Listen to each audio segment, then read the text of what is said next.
Welcome back to Sellers Sessions. I am your host today, Sharon Evan, and today we are in the new year. So happy new year, everyone. It is 2023. I am recording this on the 5th of January, 2023. So last time I spoke to you guys, it wasn't the new year yet. So happy new year. I hope you guys all had a great New Year's, and in the light of it now being a new year in 2023 and me having the ability to speak to many different sellers and service providers, etc., I realized that there is a lot of, I don't know if the right word would be panic, but uncertain times basically right now when it comes to business in general, not just Amazon. And when I was thinking about what do I want to speak about this week, there's so many different things to talk about, right? There's, China. There's just so many different things to be able to speak about. But I really thought that the most fitting thing to speak about, because it is a new year, would be 5 ways to optimize your business in 2023 on an Amazon level. Because I can hear the noise of people, will sales stay the same? Will this happen? I also talked about last week how buyers' decisions are changing or will change in certain niches, not in all. People always need products, guys. Don't need to completely freak out. But this is a great time to optimize your business as much as possible. And now, we as Amazon sellers wear many, many different hats, right? We do market analysis, we do competitor analysis, we do product development, we do advertising, we do marketing, we do so much. Honestly, we do so much. So it feels like, if we do all these things, we definitely need to make sure that we're optimizing our businesses, especially if you've either been selling for a long time and have been doing, really well. Sometimes you can forget that there are still changes that you can make in your business, and this is a great time to sort of stop and make a list of things to check out and start ticking them off. So the first thing I'm going to start off with is a business optimization and maximization. So what do I mean by that? So the first thing that I mean by that is obviously having a look at, your back end, etc., and seeing, I don't mean back end on Amazon. I mean the things that are behind the scenes, okay, and seeing where you can optimize there. So for example, even things like subscriptions, right? We all are subscribed to many, many different types of softwares and things like that. Even going in and having a look, I was using, I think it's called Jarvis. It was called Jasper before, and Copy something. I forgot the name of it, but I was using Jarvis for quite a while to sort of help me rewrite things. And then I realized that, what's it called? Chat GBP or GBT. Is free, and I've been using ChatGPT as well for a long time, and I kind of just forgot about Jarvis. And it's like 30, 40, 50, 60, I can't remember, less than $100, but over I think $50 that I was paying a month. And I paid it for like 6 months. Now, if I really sat down and looked at all the subscriptions I have, I'm pretty sure I could save a couple of $100 a month. That's small money, but if you do that plus all these other things I'm going to talk about, you could end up saving thousands by the end of the year. So number one would be things like, we're talking about business optimization, on the back end of the business and how to also maximize that. So number one, going in and having a look, what is your business like? What are you subscribed to that you can unsubscribe because you don't actually use it or you don't actually need it? Things like also optimization on a product level. So what I mean by that, what I mean by that is things like even your materials, right? So right now we want to be able to obviously maximize sales as much as possible, but we also want to see how we can cut down on spend. And usually people run straight away to, we'll spend less money on advertising. We'll do that. And what about the product itself? How can you optimize on that? maybe up to now you haven't really had a look at how, big your box is, but your box, if you make it 3 centimeters smaller, it could fit more units into a carton, or it could bring it down on the Amazon tier, saving you money on FBA fees. Maybe if you've been using a type of material, but you make a material change, it could save you a couple of dollars per unit, which, a couple of dollars times thousands of units per month is thousands of dollars. And things like that. So first of all, going in and having a look at where can you optimize on your back end, which includes, like I said, things like subscriptions, who you're paying, right? Maybe you're paying someone to do, you've got a VA who's doing a certain thing when in reality you either don't really need them, or they could be doing one more thing. There's something else that you hire someone else to do and your VA could be doing it. Many, many different things along those lines where you can sit down. Maybe you haven't done it up to now, but in these uncertain times when people are all panicky, etc., it's a good time to sit down and do it. Make a list of those things. Even make a list and sit down and look at what your, A to Z, what a product's flow looks like, right? So from the minute that you put in the order, etc., every single thing that requires you to spend money, have you optimized it in the best way possible? But obviously also starting with your product itself. So, even things like I said, materials and things like that, but even other things that could be to do with services that you have. So let's just make that number 2. We'll make this number 2. Number 1 was business optimization and maximization. And also by maximization, what I mean is also how I said, let's just say you have a VA that works for you and that VA, only does one thing, and you actually pay a PPC agency to do this other thing, or you pay someone else to do something else, when really in reality, you could just add that to the list of what your VA does. So when I say maximization, it also means maximizing what you use to date. Okay, and for example, if you use Helium 10, but you also use another subscription or software that you don't actually need, and if you just learned about Helium 10's tools a little bit better, you'd see that you don't need this, so you could use that instead, whatever it may be.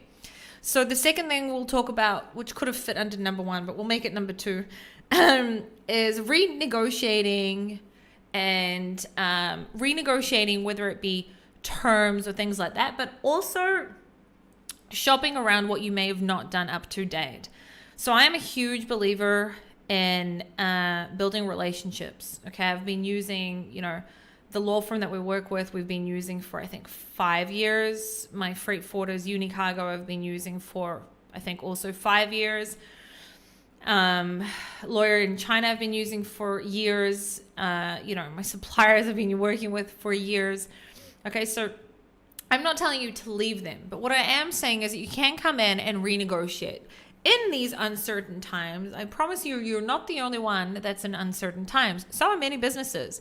And maybe last year you would have received a quote and you would have said, okay, or 2 years ago, you would have received a quote. And you said, okay, cool, no problem, and never tried to negotiate. Well, today's a good time to come back and try and negotiate. Also, when other businesses are also in uncertain times, you can come back and say, look, this price is a little bit high. Can we work on this instead? And you may find yourself also there,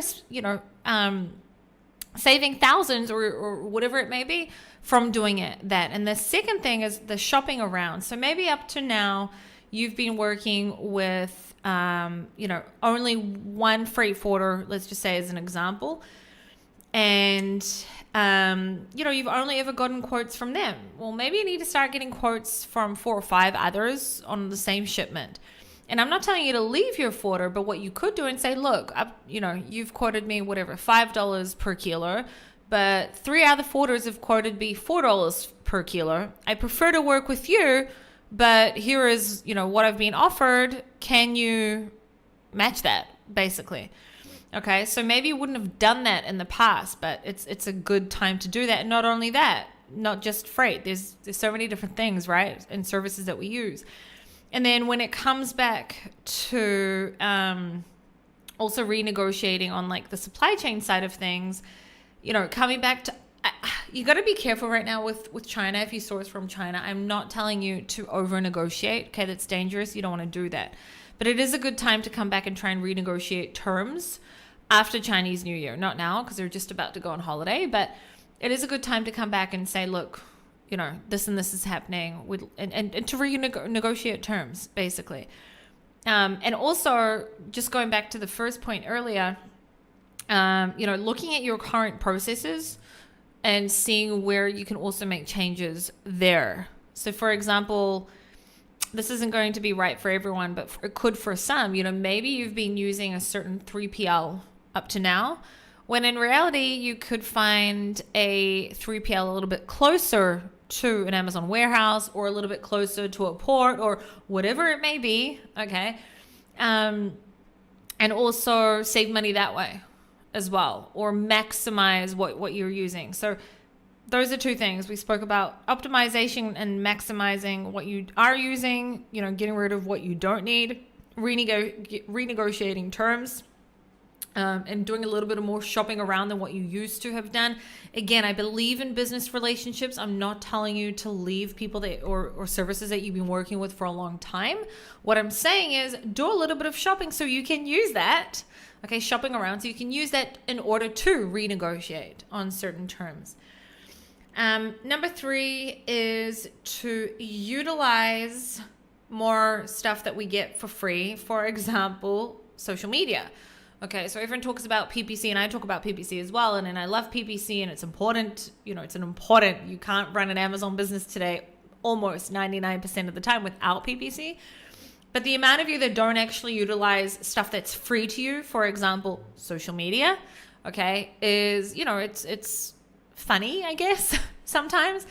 And then on top of that, creating content around your niche, not just for the sake of having an Instagram account, create an Instagram account, but, let's just say that you have a brand, an exercise brand. Okay, for example, what about starting a YouTube channel that uses your products in images, working with different types of influencers in order to create content for you if you don't want to be the face of that channel, and utilizing things that you haven't done until now, right? If we look at, someone like Gary Vee, for example, whose father I can't remember if he still does or doesn't, but had the liquor store, the wine store, and he created content for years, around wine in order to create that awareness as well. You should all be doing that if you can, if it makes sense. Even if you have, you sell kitchen utensils or gadgets, right? Well, what about starting a channel that is around different types of recipes or whatever it may be, where the person who's doing that is using your products? Okay, so that's 1. And 2, obviously utilizing social media. If you have not done that until now, this is a great time to be utilizing everything that you possibly can, right? And most of it is also stuff that you can repurpose. Whatever you put on Instagram, if it's, a reel or whatever it may be, let's just say opposite. Whatever you put on TikTok, you can repurpose for Amazon, you could for Amazon, but for YouTube Shorts, for Instagram Reels, etc., right? So utilize that. And then the next thing is also, getting on other platforms as well. Amazon is not the only platform in the world. I've been in e-commerce for something like 7 years. I only discovered Amazon as a selling platform 6 or 7 years ago, right? So, if you're not on Walmart yet, if you you're not on Etsy, if you don't have Google Shops, if you don't have your own website, if you don't, you haven't explored Amazon Europe, UK, Australia, whatever it may be, like sit down and have a look at that and say, okay, you may have maximized what you can on Amazon. You may have not. Most people don't. But what else can you do, right? Amazon, again, is not the only platform. And maybe you're only getting a really small piece of the pie by only being on Amazon. So I know that this is an Amazon most, focused podcast, but you never want to only be on one platform. So start getting out there into more platforms.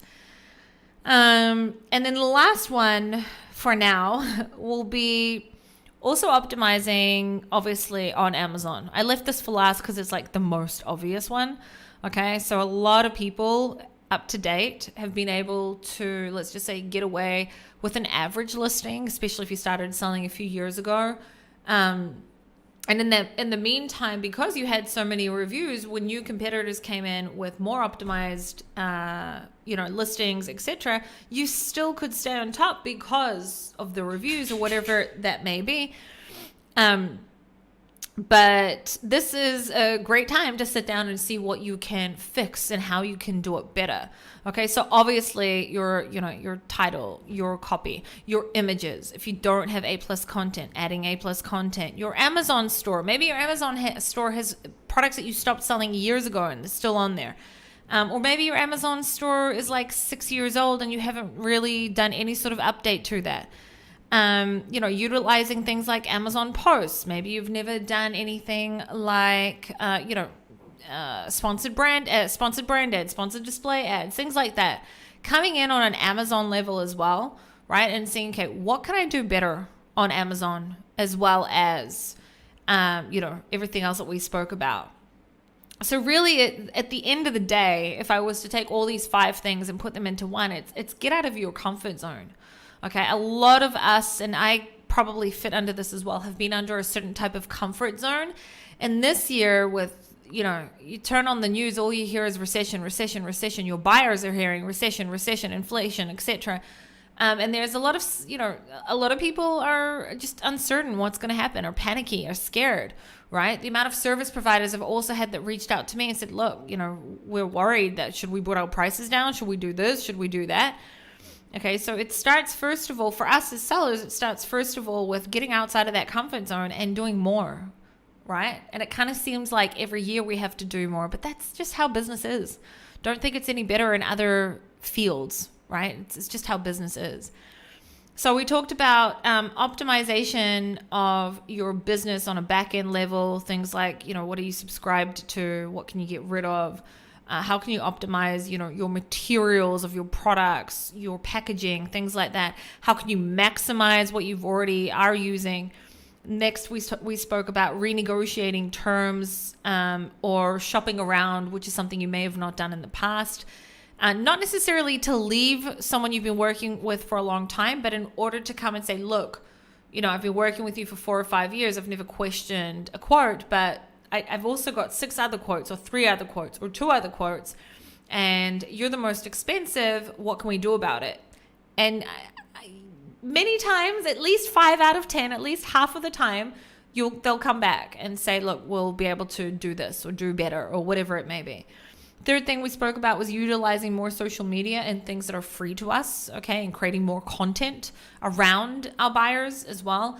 I'm in many, many, many, many Facebook groups that are to do with niches that I sell in. I'll just make up an example, okay? I am in a camping group, right? Many different camping groups, tent groups, many things that are around camping. And I have an account made specifically, not my Sharon Evan account, another account made specifically for these things.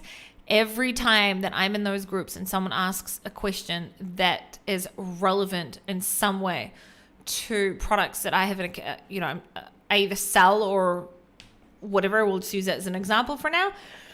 I'll go in and I will make a comment, hey, I've been using this and this and this, and I'll put a link to it. Things like that. People don't do that, right? So also that. So we said utilizing more free things that we have because we're trying to get outside of our comfort zone. Getting onto more platforms. Amazon's not the only platform in the world.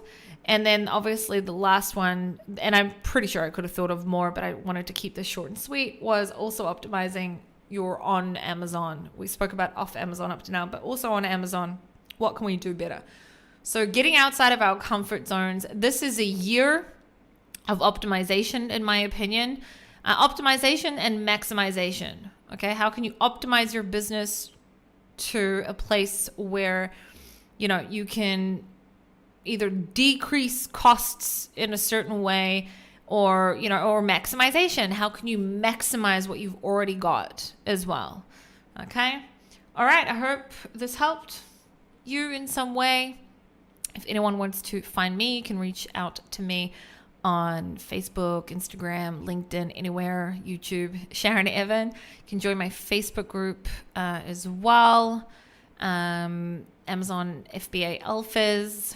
And what else? That's it. You can go to my website, sharonevan.com. And obviously, I just will remind everyone that I also do one-on-one coaching with Amazon sellers and brand builders as well. So if you're interested in that, you can go to my website, sharonevan.com. All right, I'll see you all next week. Have an amazing rest of the weekend. And Daniel will be back tomorrow with an announcement with Adam Heiss.